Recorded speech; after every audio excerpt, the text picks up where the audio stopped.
오늘 아침에 우리에게 주시는 하나님의 말씀은 요한복음 21장에 기록된 말씀입니다. 요한복음 21장 4절부터 14절까지의 말씀인데 우리가 교독해서 함께 읽겠습니다. 제가 먼저 한 절 읽고 여러분 한 절 읽으시고 이렇게 교독해서 4절부터 14절까지 읽도록 하겠습니다.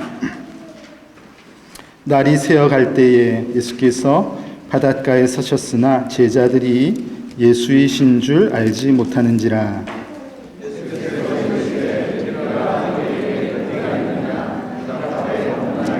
이르시되 그물을 배 오른편에 던지라 그리하면 잡으리라 하시니 이에 던졌더니 물고기가 많아 그물을 들 수 없더라.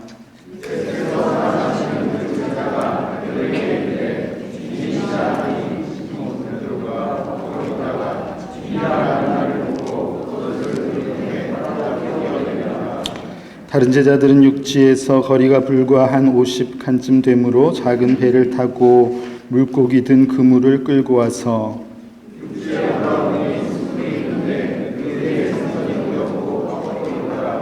예수께서 이르시되 지금 잡은 생선을 좀 가져오라 하시니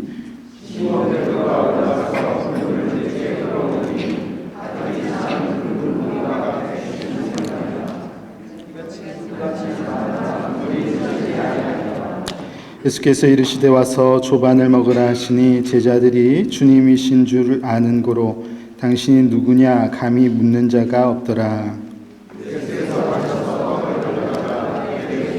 생선도 그와 같이 하시니라. 이것은 예수께서 죽은 자 가운데서 살아나신 후에 세 번째로 제자들에게 나타나신 것이라. 아멘.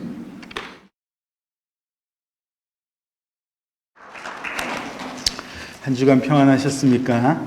우리 목자 되신 주님, 우리를 인도하시는 주님을 따라서 늘 우리에게 평안이 넘치면 좋겠습니다. 요즘처럼 가뜩이나 여러 가지 상황 속에서 불안함을 느낄 수밖에 없는 그런 시대에 우리 안에 주님께서 주시는 그 평안과 기쁨이 충만하기를 간절히 소망합니다.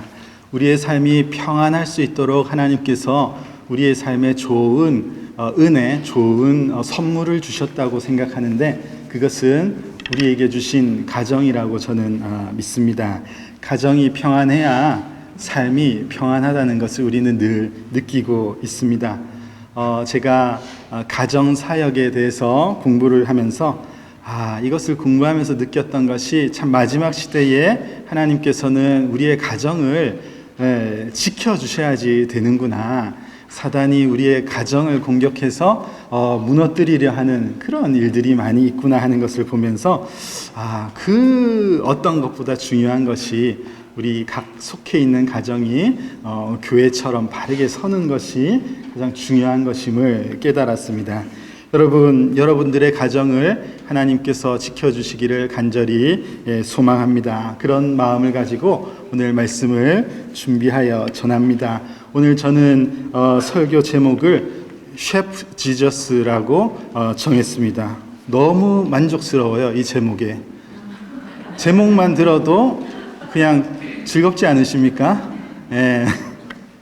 저만 그렇군요. 오늘 본문을 보면은 예수님께서 제자들에게 음식을 먹이십니다. 우리 예수님이 셰프가 되셔서 제자들에게 음식을 만들어서 먹이시는 그런 장면이 오늘 나와 있습니다. 예수님께서 제자들에게 나타나셨는데 지금 이 장면은요, 예수님께서 죽으시고 부활하신 후에 나타난 그런 현장입니다. 그러다 보니까 오늘 읽은 본문 앞쪽을 살펴보면요, 좀 제자들에게 분위기가 좀 좋지 않구나 하는 것을 느낄 수가 있습니다. 전반부를 보면요, 베드로가 뭐라고 말하냐 하면은 나는 그냥 물고기 잡으러 가련다. 나는 그냥 이전에 했던 일이나 하러 돌아가야겠어. 그러고 떠나려고 하고 제자들이 다 모여 있는 상황도 아닌 것 같습니다.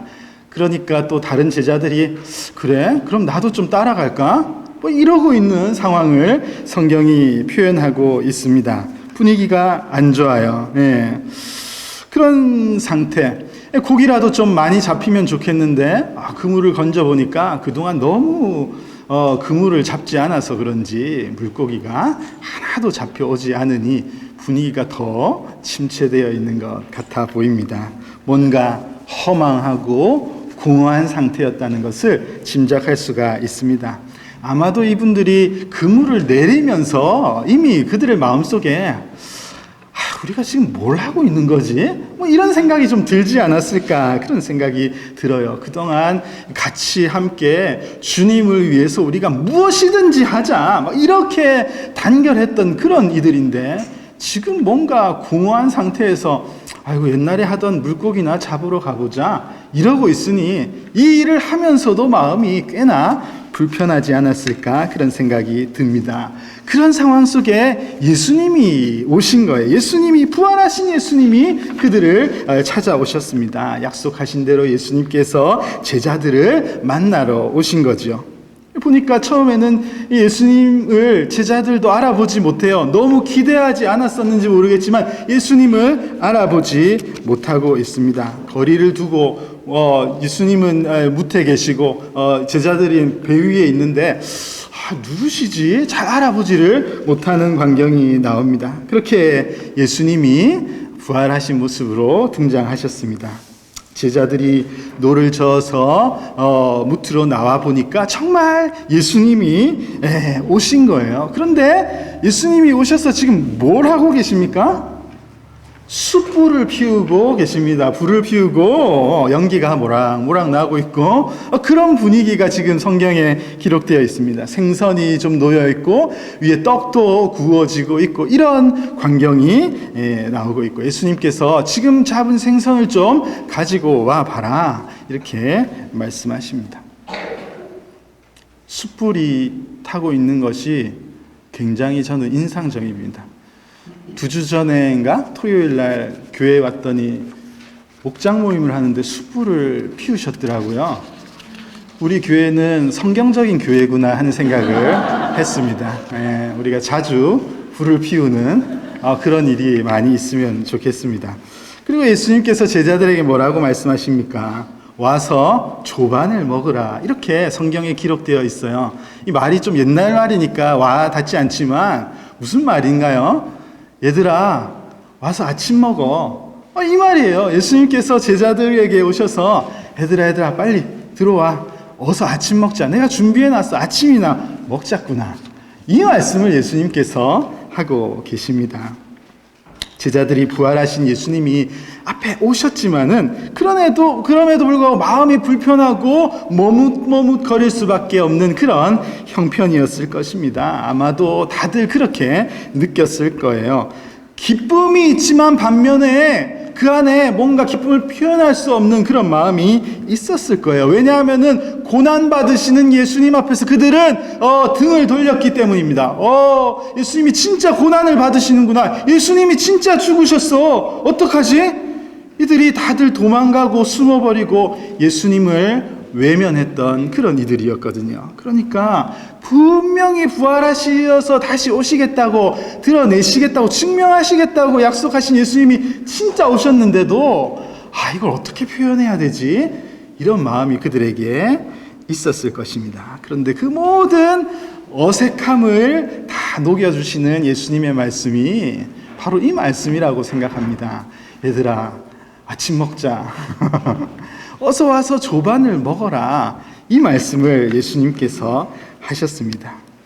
예수님께서 맞아, 우리하고 같이 사역하실 때 자주 하셨던 이 목소리야. 자주 우리에게 빨리 와서 먹으라 챙겨주시면서 하셨던 그 목소리가 들리는 것을 보고는 이 제자들이 예수님인 것을 확신하는 것, 그 장면이 나오죠. 당신이 누구냐 감히 묻는 자가 없더라. 이들이 예수님이 진짜 부활하셔서 우리에게 오셨다는 것을 확신하고 기뻐하는 모습이 나오고 있습니다. 여러분, 예수님은 십자가에 못 박히시기 전에도 이 제자들과 뭘 하셨죠? 식사를 하셨어요. 최후의 만찬, 마지막으로 식사를 하셨습니다. 여러분, 우리 예수님 셰프 지저스 맞으시죠? 아닙니까? 맞습니다. 맞습니다. 여러분, 저는 예수님의 이 모습이 너무 중요한 모습이라고 생각합니다. 제가 그냥 먹는 걸 좋아해서 지금 이러는 게 아니고 예수님이 이렇게 나타나신다는 것을 우리가 볼 수 있습니다. 우리 하나님은 먹이시는 하나님이시라고 저는 표현하고 싶습니다. 더 다르게 표현해 볼까요? 표현이 좀 이상할 수도 있겠지만 우리가 가지고 있는 하나님의 말씀은 먹는 것으로 시작해서 먹는 것으로 끝난다. 뭐 이렇게 표현해도 저는 틀리지 않다고 생각합니다. 우리를 먹이시려는 하나님의 마음이 하나님의 말씀을 통해서 드러나고 있다는 것을 저는 매번 느끼고 있습니다. 하나님의 말씀을 생명의 양식이다, 그렇게 분명하게 우리에게 알려주고 있습니다. 여러분, 에스겔이라는 선지자에게 하나님의 말씀을 들으라고 하시면서 환상을 보여주셨을 때 하나님께서는 두루마리, 곧 하나님의 말씀을 내 입에 넣어라, 내 창자에 채워라, 그렇게 먹는 것으로 표현하시는 말씀이 나오고 있습니다. 성경 곳곳에서 그 말씀, 하나님의 말씀을 꿀송이보다 더 단 것, 달콤한 것으로 그렇게 표현하는 말씀이 많이 나오죠. 여러분, 천지를 창조하신 하나님께서는 동산의 각종 나무를 실과를 심으신 후에 아담과 하와에게 마음대로 그것을 누리고 먹으라고 그렇게 주셨습니다. 하나님께서 이 이스라엘 백성들에게 약속한 땅을 주시겠다고 약속하셨을 때 그 땅을 젖과 꿀이 흐르는 땅, 먹을 것이 풍성한 그런 땅으로 하나님께서는 표현해 주시지 않았습니까? 약속하신 빛 대신 예수님께서 세상에 오셨을 때도 예수님은 그냥 오시지 아니하시고 아기 예수님이 어디에 담겨 계셨죠? 말 구유에, 말 먹이 통에 들어가 계셨어요. 예수님이. 알고 계십니까? 예, 이 모습을 통해서 생명의 양식으로, 생명의 밥으로 오신 우리 예수님을 분명하게 더 깨닫게 해주신다고 저는 믿습니다. 예수님께서 사역하셨을 때 늘 그 가운데 식탁이 있었습니다.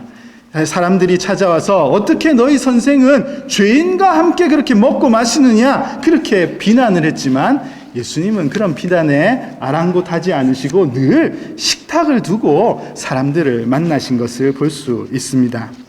물로 포도주를 만드시는 이 놀라운 이적이 예수님이 일으키신 첫 번째 사역이었거든요. 그것을 보여주셨고, 그뿐 아니라 우리 사복음서에 다 기록되어 있는 놀라운 사건, 오병이어의 사건을 우리는 잘 알죠. 예, 이 오병이어의 사건, 물고기 2마리와 보리떡 5개를 가지고 수만 명을 먹이신 사건, 이런 사건을 통해서 하나님의 능력을 또 드러내 보이시기도 하셨습니다.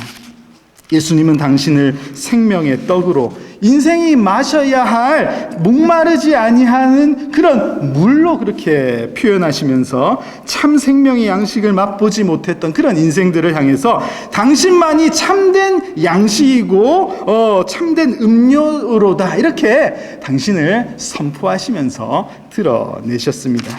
급기야 십자가의 고난을 당하시기 전에는 당신이 흘리시고 찢기실 살과 피를 우리가 먹을 수 있는 떡과 포도주로 표현하시면서 이것을 먹고 마시는 가운데 나를 기념하라, 그렇게 말씀하셨습니다. 예수님은 십자가에 달리시기 전에도 이렇게 식탁을 가지고 만나셨고, 예수님께서는 부활하신 후에도 오늘 본문에서 나오는 것처럼 제자들을 찾아오셔서 아침을 먹자, 이렇게 말씀하고 계십니다.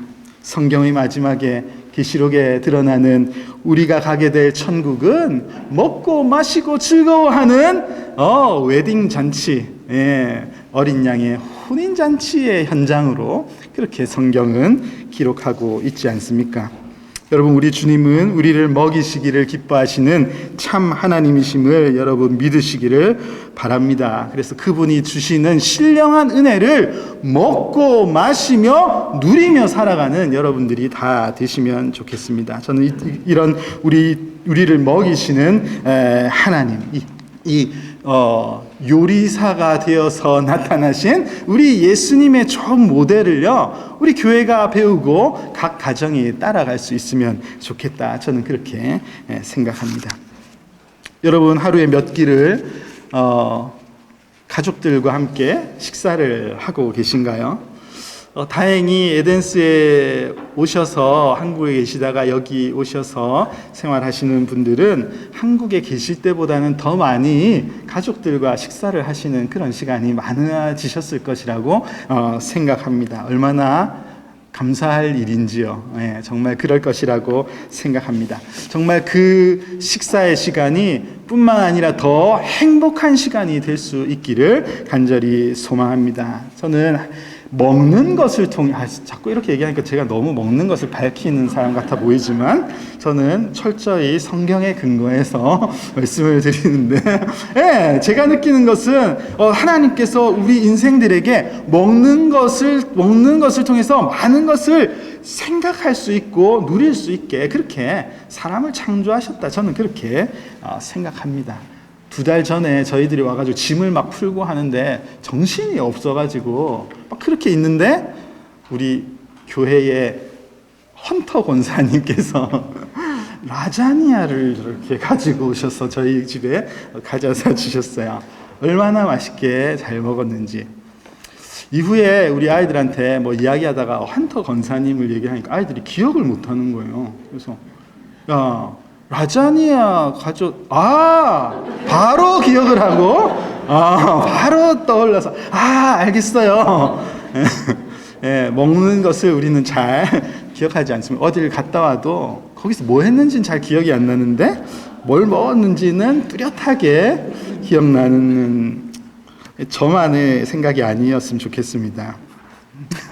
우리는 먹는 것, 음식을 나누는 것을 통해서 큰 감동을 주고 좋은 것을 누릴 수 있다고 생각합니다. 반면에 사르트르라는 예술가는 혼자 먹는 그림을 그려놓고 이것이 참으로 정말로 어떤 지옥을 표현할 때 이런 그림을 그려야 된다. 이렇게 표현했어요. 그러니까 그분이 그려놓은 그림을 보면은 컴컴하고 큰 되걸 같은 집에 그런 거 있잖아요. 긴 테이블에 혼자 끝에 앉아서 밥을 먹는 그런 모습을 그려놓고 이것이 뭐겠냐, 이것이 지옥과 같은 것이다, 이렇게 표현할 만큼 참 고독한 모습을 그렇게 표현한 적이 있습니다. 여러분의 모습은 어떻습니까? 우리는 예수님과 함께하는 그런 식탁의 자리를 삶에서 누리면서 사는가요? 아니면은 홀로 고독한 모습으로 먹으면서 그렇게 살아가고 있습니까?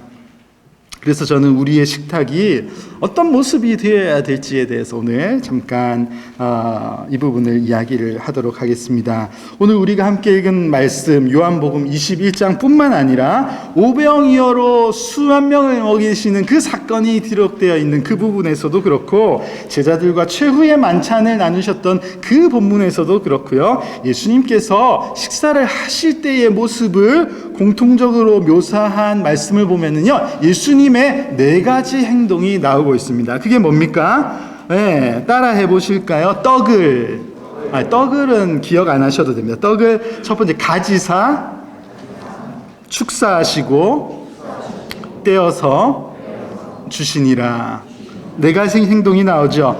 예수님께서 가지시고 축사하시고 떼어서 주셨습니다. 이것이 반복되어서 표현되어 있는데, 저는 이 예수님의 이 모습이 우리들이 늘 식사하는 자리에서 드러날 수 있기를 간절히 소망합니다. 첫 번째는 가지사예요. 가지사. 예수님께서 취하셨습니다. 떡을 취하시사.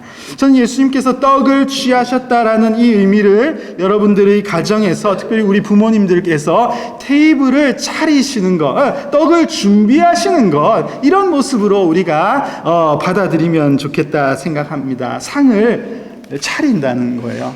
식사를 준비한다는 것이죠. 예, 물론 우리 여성도님들에게만 해당하는 것은 아닙니다. 우리가 누구든지 테이블을 준비할 수 있는 그런 우리의 모습이 있으면 좋겠습니다. 중요한 것은요, 이 모습이 예수 그리스도의 마음, 예수님의 마음으로 우리가 음식을 차릴 수 있어야지 된다는 것이죠. 이것이 중요합니다. 여러분, 시편 23편, 오늘 우리의 목자 되심을 우리 성가대에서도 찬양했는데, 거기에 보면은 23편에 보면은 우리 주 주님께서 원수의 눈앞에서, 원수의 목전에서 상을 차려주셨다.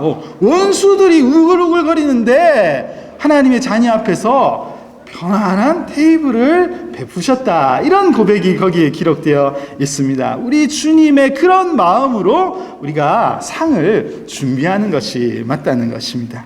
이 땅은 여러분 사망의 골짜기와 같은 곳이라고 시편 23편에는 고백하고 있죠. 여러분, 우리의 자녀들, 우리의 부모님들, 혹은 우리의 남편, 우리의 아내들 세상에 나아가서 살고, 세상에 나아가서 일하고, 학교에서 머물다가 오고, 이러한 것들을 그냥 잘 지내다가 오는구나 이렇게 여길 것이 아니라, 이들이 또 세상에 나아가서 얼마나 쉽지 않았을까, 얼마나 치열한 싸움을 하고 돌아와야만 했을까. 집으로 돌아왔을 때 이들에게 예수님께서 상을 베풀어 주신 것처럼 그렇게 예수님의 마음을 가지고 음식을 준비하는 그런 모습이 우리에게 있으면 좋겠습니다. 여러분이 준비한 식탁을 통해서 우리 가족들에게 하나님의 위로가 임할 수 있도록 그렇게 준비하는 것입니다. 오늘 본문에서도 분명하게 드러나고 있지 않습니까? 불안과 공허함과 그런 모습 속에서 예수님께서 하신 말씀, 와서 같이 아침을 먹자. 얼마나 제자들에게 위로와 평안을 주시는 말씀이었을까요? 여러분 기억하십시오. 떡을 가지사. 이 말씀을 기억하시고 오늘 저녁에는 음식을 꼭 시켜 드시지 마시고 나가서 드시지 마시고 차려서 드셔보시는, 별로 이제 어머니들은 별로 표정이 안 좋으시죠.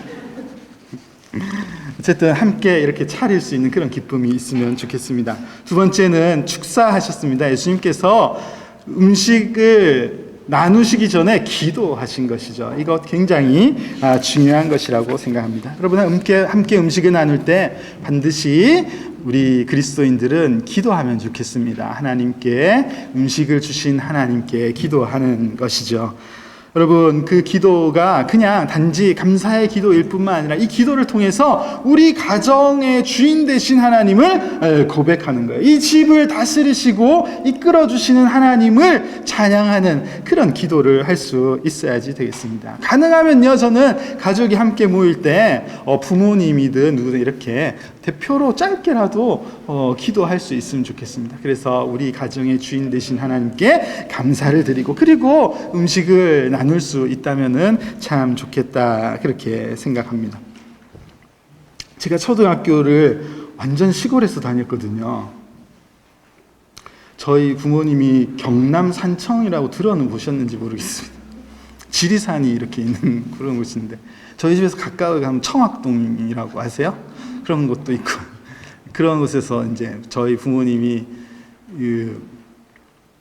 농어촌 목회를 하시기 위해서 거기에 사셨습니다. 그래서 제가 어릴 때 거기서 살았는데, 하루는 학교를 갔다 와가지고, 학교를 갔는데 애들이 학교에서 뛰어놀고 하다가 보면은 문제가 생길 수 있죠. 제 가방이 쭉 찢어져 버렸어요. 가방이.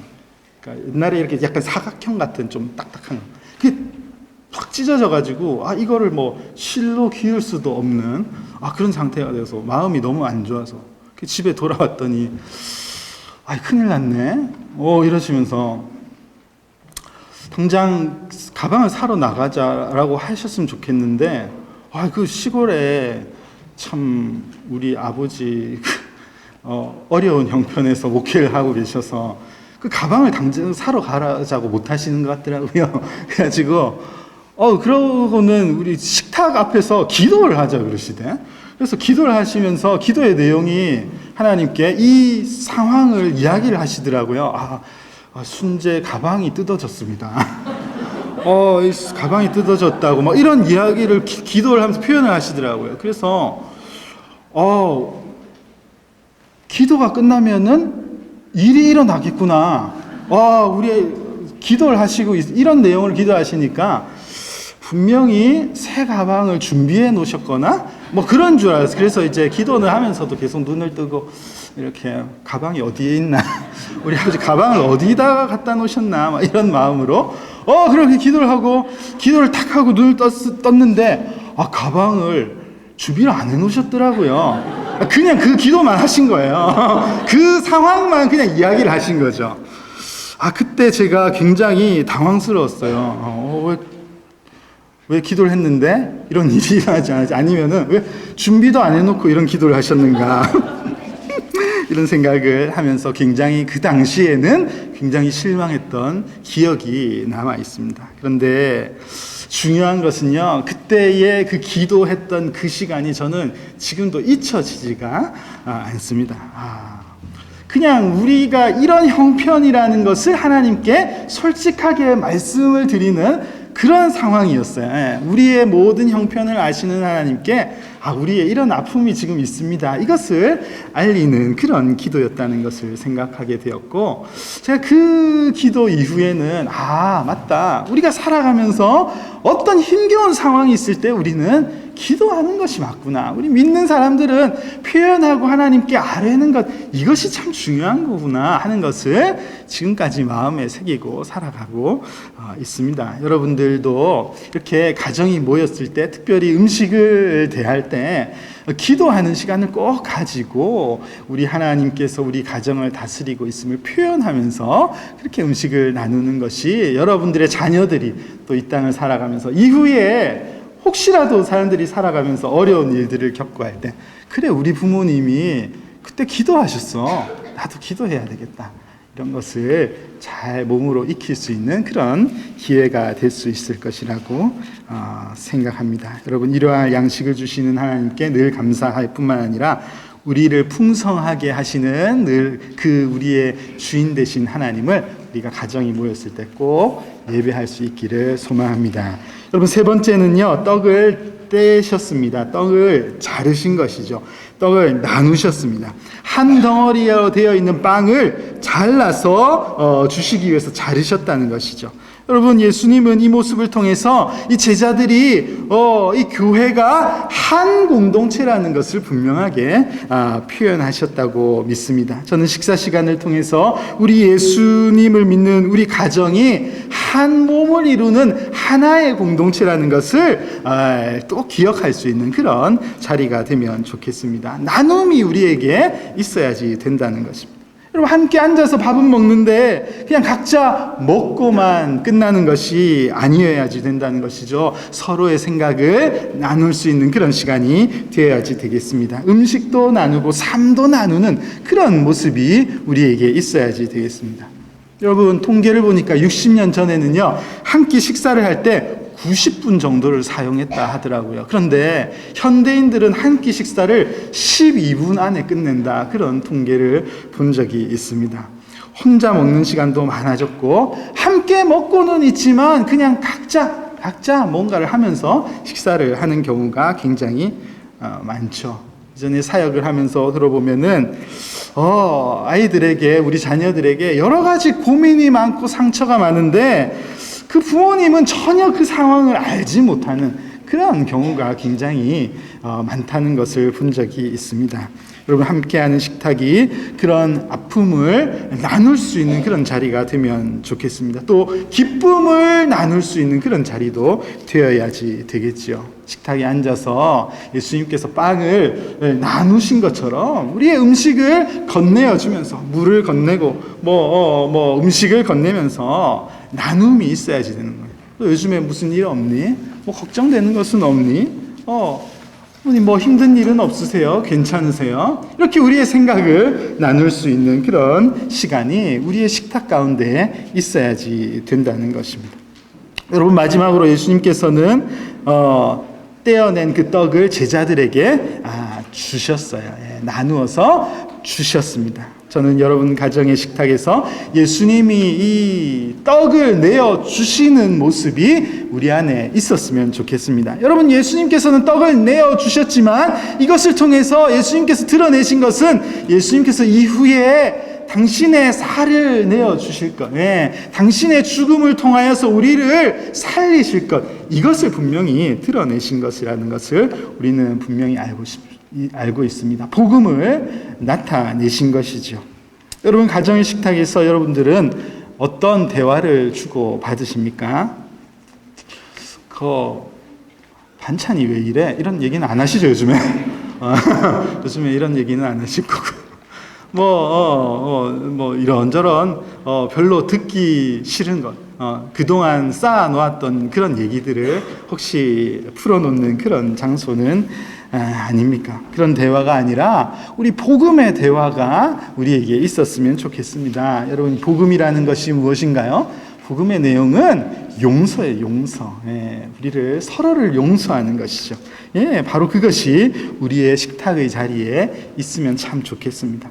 혹 잘못한 일이 있다 하더라도 함께 식사하면서 용서하고 받아들이고 그를 더 존귀하게 여기는 그런 현장이 우리 가정의 식사의 자리가 되어야지 된다는 것입니다. 식사의 자리에 앉아는 있는데 서로 단절되어 있고 분노하에 있고 말도 하지 않고, 그래서 정말 하나님의 형상이 전혀 드러나지 않는 그런 모습이 아니라 정말 서로 대화하면서 서로의 아픔을 보듬어주고 용서할 것들을 용서하는 그런 복음의 자리, 나누어 주는 자리, 예수님의 몸을 주심과 같은 일이 우리에게 일어나는 그런 현장이 되면 좋겠습니다. 회복과 용서가 있는 곳, 그것이 우리의 식탁의 자리가 되면 좋겠습니다. 그런 의미에서 볼 때 우리의 식탁이라는 것이 우리 가정 안에서의 식탁뿐만 아니라 우리의 이 범위가 교회에도 확대돼야 되는 것이 많습니다. 교회는 하나의 가정이라고 제가 계속해서 알려드렸죠. 우리 교회에도 바로 이런 모습이 있어야지 되는 것이죠. 함께 만나서 식사하는 시간들을 많이 가지시면 좋겠습니다. 특별히 목장 모임을 하면서 늘 음식을 나누는 것을 보면서 저는 참 이 모습이 잘 실천되고 있어서 너무 좋다, 그런 생각을 하고 있습니다. 우리가 그냥 음식만 나누는 것뿐만 아니라 우리의 삶을 나누고 서로를 더 존중하고 사랑하고 용서하는 그런 현장이 되면 좋겠습니다. 세상 사람들은 밥 한 끼 먹으면은요, 안 좋았던 관계도 잘 해소되잖아요. 근데 우리 교회는 계속 밥을 먹고 있는데 계속 관계가 안 좋은, 이런 것은 정말로 안타까운 모습 아니겠습니까? 우리가 함께 먹으면서 서로를 용서하는 이 복음의 내용이 우리 식탁 가운데 있어야지 되겠고, 이런 말씀을 준비하다 보니까 아차, 맞다, 우리 교회는 청년들이 많구나, 이런 생각을 했어요. 식탁을 함께 나눌 수 있도록 빨리 결혼하고 그런 일을 위해서 여러분 소망을 가지고 준비하고 기도하시는 여러분들이 되면 좋겠습니다. 그래서 지금 보다 더 아름다운 가정의 모습을 꾸려서 하나님께 영광을 돌리는 그런 가정을 만들어야 되겠다. 우리 청년들도 다 그런 일들이 빨리 일어나면 좋겠다, 그렇게 생각합니다. 정리를 하자면은 여러분, 음식을 차리십시오. 음식을 차리고 하나님께 늘 음식 앞에서 기도하는 우리의 가정이 되어야지 되겠습니다. 그리고 음식을 나누면서 삶을 나누고 특별히 용서와 위로가 있는 그런 자리가 될 수 있도록 우리의 식탁을 그렇게 만들어가는 여러분들의 삶이 되면 좋겠습니다. 여러분, 혼자 먹지 마세요. 할 수 있다면은, 상황이 어쩔 수 없으면은 할 수 없지만 할 수 있는데 혼자 먹는 그런 일이 없어야지 되겠습니다. 여러분, 창세기에 기록되어 있는 범죄의 현장을 보면요, 하와가 혼자 먹다가 죄를 지었어요. 그 아담하고 같이 있었으면은 안 지었을 수 있지 않았을까, 이런 생각이 듭니다. 하와도 혼자 먹다가 죄를 범한 것 우리가 잘 알고 있습니다. 우리는 함께 음식을 나누고 함께 마음을 나누는 그런 공동체로 이 땅에 살아가는 것이 옳습니다. 여러분,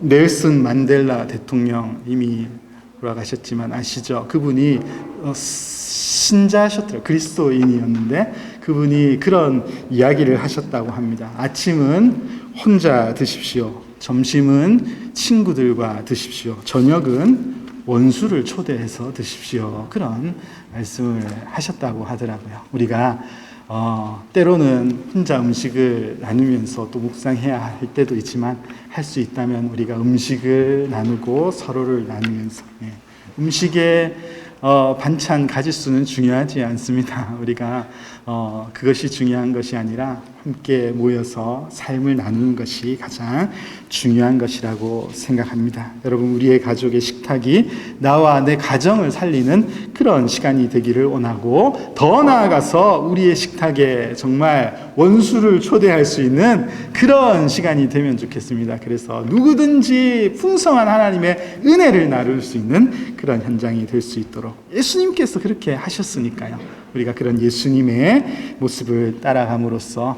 아름다운 가정을 든든히 세워가고 아름다운 교회를 든든히 세워가는 그런 여러분들의 삶이 될 수 있기를 간절히 소망합니다.